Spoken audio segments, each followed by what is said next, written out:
क्योंकि दुनिया भर की रिपोर्ट्स इतनी डराने वाली है कि भारत ने अपनी आंखों पे पट्टी बांध ली है। और जो ये लॉकडाउन रहेगा या नहीं रहेगा, इसके पीछे कोई वायरस की सोच नहीं। अब सवाल ये आ गया है कि अब जिंदगी चलेगी कैसे, क्योंकि हमको लगता है कि अब इसके पैरेलल में दो रिपोर्ट का जिक्र आपसे कर दे, फिर भारत की स्थिति पे आएंगे। एक वर्ल्ड बैंक की रिपोर्ट आई है, एक इंटरनेशनल लेबर ऑर्गेनाइजेशन की रिपोर्ट आई है। वर्ल्ड बैंक की रिपोर्ट कहती है 4 बातें होने वाली हैं। लेबर सप्लाई में कमी आएगी। मैसेज भारत के लिए, गांव से अब लेबर शहर लौटने की स्थिति में पूरी तरीके से नहीं आएंगे, क्योंकि जिस हालत को उन्होंने देखा, जिया है, और अभी भी जो स्थिति में लगातार है कि आप सोशल डिस्टेंसिंग के साथ ही आपको रहना है, जिन परिस्थितियों में रहना है, उसमें वर्ल्ड वाइड कहा जा रहा है लेबर सप्लाई में कमी आएगी। दूसरा है व्यापार, ट्रेड का कॉस्ट जो है वो बढ़ जाएगा, यानी ट्रेड कॉस्ट कीमती होने वाला है। अब सवाल है कि उसके ठीक पैरेलल में है कि जो आप कमाते हैं और जिसे खर्च करते हैं उसमें लगभग 60% की, कल तक आप 100 रुपए खर्च करते थे, आज आप 40 रुपए से ज्यादा खर्च नहीं करेंगे। लेकिन ये 40 रुपए कहां खर्च करेंगे? वर्ल्ड बैंक की रिपोर्ट कहती है सारे सामानों की खपत घर के सामान में होगी, यानी ग्रोसरी, यानी राशन। इसके अलावे सारी चीजें ठप हो जाएंगी और सबसे बुरा असर तो टूरिज्म पर पड़ने वाला है। लोगों की आवाजाही ठप हो जाएगी। दुनिया भर में कितनी बड़ी तादाद में बेरोजगारी होगी, कितनी बड़ी तादाद में जीडीपी नीचे जाएगी, इसका जिक्र हम लोग बार बार करते रहे, लेकिन इसको एक लिहाज से इंटरनेशनल लेबर ऑर्गेनाइजेशन ने उसकी एक जमीन तैयार की। उसका कहना है कि पूरी दुनिया के भीतर में लगभग 330 करोड़ लोग मजदूर के तौर पर काम करते हैं। 330 करोड़ रुपए, 330 करोड़ लोग। उस 330 करोड़ में से लगभग 200 करोड़ जो हैं वह पूरी तरीके से असंगठित क्षेत्र है, अनऑर्गेनाइज सेक्टर है, जिसमें कोई आपको सामाजिक तौर पर सरकारें जिम्मेदारी नहीं लेती है। उसमें से 160 करोड़ की नौकरी जा चुकी है। भारत की तादाद असंगठित क्षेत्र में लगभग 92% है और भारत में असंगठित क्षेत्र की नौकरियां चली गई, तबाह हो गई है। वो सामान्य स्थिति में भी क्यों तबाह थी वायरस के आने से ठीक पहले, यह भी हम आपको बताएंगे। यानी यह नहीं है कि वायरस ने तबाह किया है, हमारे यहां सरकार चलाने की परिस्थितियां में इकोनॉमी कैसे ध्वस्त होती चली गई, इसका भी एनालिसिस सरकार के ही डाटा में छुपा हुआ है। और आईएलओ की रिपोर्ट बहुत साफ कहती है कि 130 करोड़ कामगारों के सामने तो सीधा असर रोजी रोटी का पड़ने वाला है। रोजी रोटी से मतलब है भूखमरी की स्थिति आती है, जिसका जिक्र आईएमएफ भी कर रहा है, इंटरनेशनल मॉनेटरी फंड भी कर रहा है।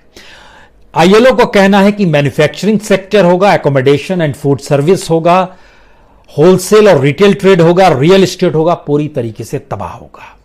और इन स्थितियों के बीच में मानकर चलिए कि अगले 6 महीने कम से कम 10.5% काम के घंटों में गिरावट आ जाएगी, काम नहीं होगा लोगों के पास। इसका मतलब यह है कि कुल मिला के 30 करोड़ लोगों की फुल टाइम नौकरी चली गई। यह काम के घंटे और इसको अगर आप जोड़ देते हैं उसमें, इसीलिए लगभग 43 करोड़ लोग जो इंटरप्राइजेस से जुड़े हुए हैं, जो कारोबार से जुड़े हुए हैं, जो स्वरोजगार से जुड़े हुए हैं, जो स्टार्टअप किए थे दुनिया भर में, देश भारत को मिला के, उन पे जबरदस्त खतरा है। यह दोनों रिपोर्ट बतलाती है। अब इसके पैरेलल में आइए कि भारत के भीतर की स्थिति क्या है और भारत के भीतर की स्थिति क्यों डावाडोल है। हमको लगता है यहां एक चीज जिक्र आपसे कर दें। अगर मान लीजिए मार्च से पहले की स्थिति आपको बता दें, भारत की आर्थिक स्थिति क्या थी, और उसके बाद इस मार्च और अप्रैल में क्या हुआ, एक अलग हिस्सा है।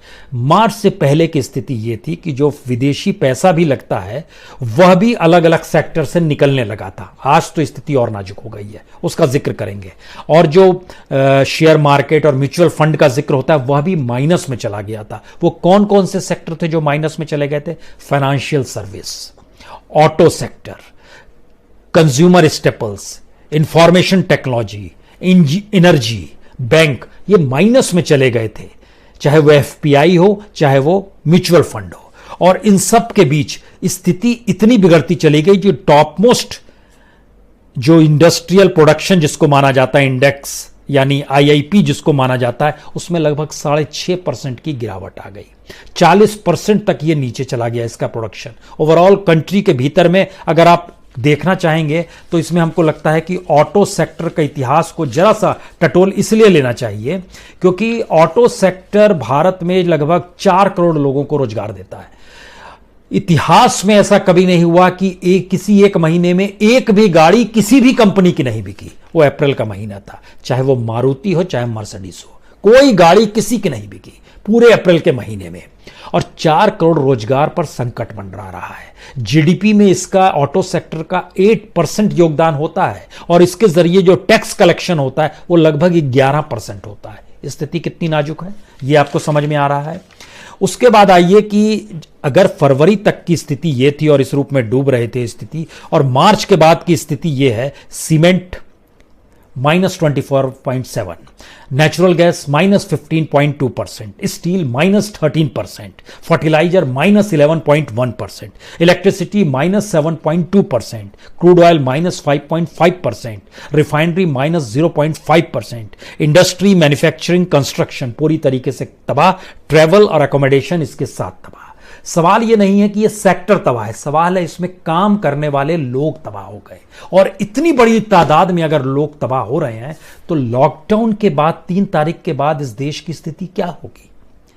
3 तारीख को एक बेस बनाते हुए चलिए क्या करना होगा और किस रूप में जीना। क्या सरकार के पास कोई स्थिति है, या सरकार सिर्फ यह सोच रही कि अच्छा लॉकडाउन था तो कोटा से बच्चों को मंगा लिए, आंध्र प्रदेश या तेलंगाना से रेलगाड़ी चला दिए और यह सब कुछ लॉकडाउन की स्थिति में हो रहा है, आवाजाही हो रही है, तो यानी एक नियम बनाया, वह नियम भी हम खुद ही तोड़ेंगे क्योंकि प्रेशर इतना ज्यादा आ गया है हमारे ऊपर। और यह प्रेशर ऐसा है जिसका जिक्र नारायण मूर्ति जो इन्फोसिस के हैं उन्होंने बहुत खतरनाक तौर पे बताया कि तय कीजिए कि वायरस से लोग मरेंगे या तय कीजिए कि भूखमरी से मरते हुए लोगों को आप देखेंगे जिनकी तादाद कई गुना ज्यादा होगी। यह स्थिति बताती है कि हमने वैज्ञानिक तरीके से चीजों को समझा ही नहीं है। इस देश को अभी भी नहीं जाना है। इस देश को अभी भी देखने का नजरिया वही मार्केट इकोनॉमी और वही कैपिटलिज्म है जिसमें प्रॉफिट बेस्ड इकोनॉमी थी। अब प्रॉफिट बेस्ड इकोनॉमी का जिक्र नहीं है। अब अगर पॉलिटिकल पार्टीज के खातों में हजारों करोड़ रुपया है या किसी नेता के पास खूब रुपया, वो क्या करेगा? उसको यह सोचना होगा और इस देश की सत्ता को सोचना होगा। इस देश के पूरे सिस्टम को नए तरीके से आपको मथना होगा, बताना होगा कि हमारी अब प्राथमिकताएं क्या हैं, जो आप अभी भी बताने से चूक रहे हैं। अभी भी आप चीजों को बांट रहे हैं, डाइवर्ट कर रहे हैं। इसीलिए इंडिया इंक यानी जो टॉप मोस्ट कॉर्पोरेट होते हैं उनकी जरूरत लाखों करोड़ की है। स्टेट गवर्नमेंट, गहलोत साहब कहते हैं 1 लाख करोड़ दीजिए, बघेल साहब कह रहे हैं 30,000 करोड़ दीजिए, पंजाब के मुख्यमंत्री अलग मांग रहे हैं, छोटे छोटे राज्य अलग तरीके से मदद मांग रहे हैं। अभी भी चीजें हम लोग देख नहीं पा रहे हैं कि पहली बार लॉकडाउन ने उस बॉर्डर्स को खत्म कर दिया और अभी भी हम चीजों को बॉर्डर्स में ही बांट कर देखना चाहते हैं। हम ये मानकर चल रहे हैं कि अब ये हिंदुस्तान में अभी भी स्टेट है, सेंटर है, चीजें बटेंगी, वो इस जात का है वो, और ये चीजें नजर आई है इस दौर में। बच्चों के लिए या अपर क्लास के लिए उनको रईसों के साथ हमको तोलना पड़ रहा है, उनको ज्यादा सुविधा देनी पड़ रही, मजदूरों को सुविधा नहीं दे रही। अब कल्पना कर रहे हैं कि इस देश में अगर सारे करोड़पति खत्म भी हो जाए तो क्या होगा? देश तो चलेगा ही, लेकिन इस देश का किसान मजदूर अगर खत्म हो जाए तो देश कैसे चलेगा? जो छोटे छोटे इंडस्ट्री चलाने वाले लोग हैं